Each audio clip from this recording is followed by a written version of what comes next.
What's up, everyone? We got another NFL offseason recap video. Today, we're going to be taking a look at the Chicago Bears, how they did last season, what they've done so far in free agency, and what they should be looking for in the draft. The Bears underwhelmed this past season as they were trying to build off their very successful 2018 season, where they were inches away from making a possible Super Bowl run with the best defense in the league. Now, they finished 8-8 overall while having a solid 4-2 divisional record. But the team overall took a step back as injuries to key players here and there caused some disruption within the main rotation of the offense and defense. Now, the offense as a whole was pretty depressing to watch. Mitchell Trubisky is undoubtedly one of the worst quarterbacks in the NFL as he is unable to make accurate throws to his receivers, and his ability to make plays after being pressured with his legs was also diminished this past season. Now, Allen Robinson had a very sneaky year, going over 1,000 yards once again, and the Bears should be excited for the development of David Montgomery at running back. But overall, the Bears finished with the 25th best offensive DVOA.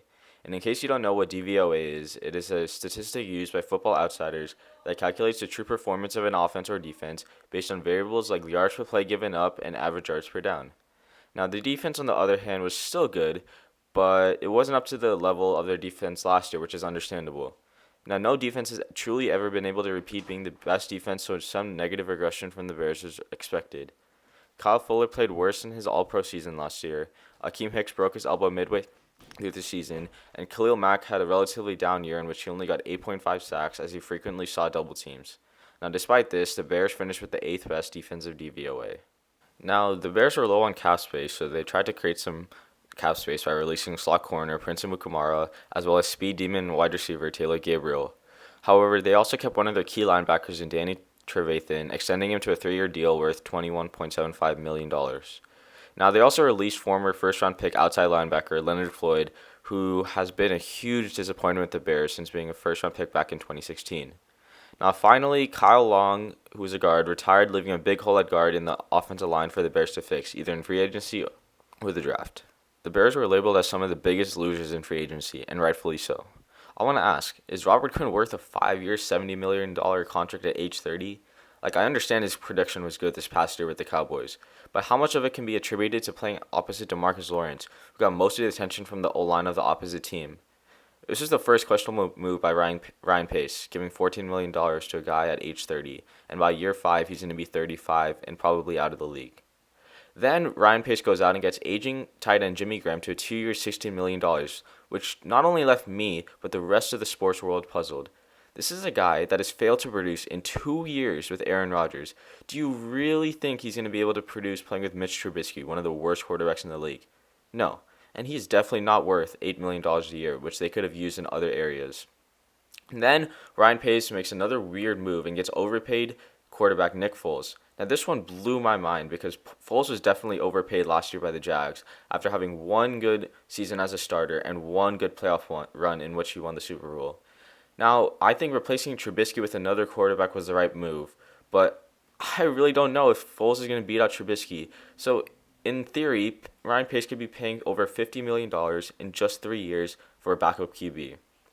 And the Bears made some depth chart moves by signing a bunch of guys to a 1-year contract, such as Deion Bush, the safety, Artie Burns, another slot corner to replace Prince Amukamara, Brent Urban to a 1-year deal, outside linebacker Barkevious Mingo. Tackle Jermaine Ifedi is actually a pretty good move because their offensive line took a big step back, and David Montgomery had no rushing lanes to run in. So Ifedi at either left tackle or right tackle could be a huge boost to their offensive line. And finally, they signed tight end Demetrius Harris to a 1-year contract to improve their tight end group. Now, the Bears let a couple of players go that they had last year. So backup quarterback Chase Daniels went to the Lions, but this was expected since they traded for Nick Foles. Offensive lineman Cornelius Lucas went to the Redskins. Nick Williams went to the Lions. Released linebacker Leonard Floyd went to the Rams. The Raiders actually made a really good underrated signing in Nick Kwiatkowski. In short amount of playing time that Nick got last year when Roquan was hurt or Danny was hurt, he performed very well in the run game. He's not much of a pass stopper, which is why I think the Bears let him go, but he was a very underrated pickup by the Raiders. Kevin Pierre-Louis, more of a special teams outside linebacker guy, went to the Ravens, and free safety HaHa Clinton Dix went to the Cowboys, which leaves a hole at free safety for the Bears to fill, similar to when Amos left last year. The Bears don't have a first-round pick, thanks to Khalil Mack, and they don't have a fourth-round pick, thanks to Nick Foles, so they need to make the most of every pick they have. The biggest need to me is protecting their quarterback and getting him more weapons. Now, luckily, this draft is a deep offensive lineman draft and a deep wide receiver draft. So, whatever position they feel is more important, they can get a starting caliber player in the second round. In my opinion, the guys that best fit their team in the second round would be offensive tackle Ezra Cleveland and offensive tackle Matt Pert. While they could also beef up their interior by going with someone like Natane Muti from Fresno. They could also go out and get a receiver like Brandon Ayuk from Arizona State or Denzel Mims from Baylor to man the outside, or go get a slot receiver such as KJ Hill from Ohio State or Justin Jefferson from LSU. Other than that, they really need an outside cornerback outside of Kendall Fuller or Kyle Fuller, especially since Amukamaru was released. And could also use an edge rusher to take the heat off Khalil Mack, especially since they didn't get much production from some of their guys last year. That's all for this NFL offseason recap video. Don't forget to like, comment what you think the Bears record is going to be in 2020 and who you think they should take in the draft, and subscribe.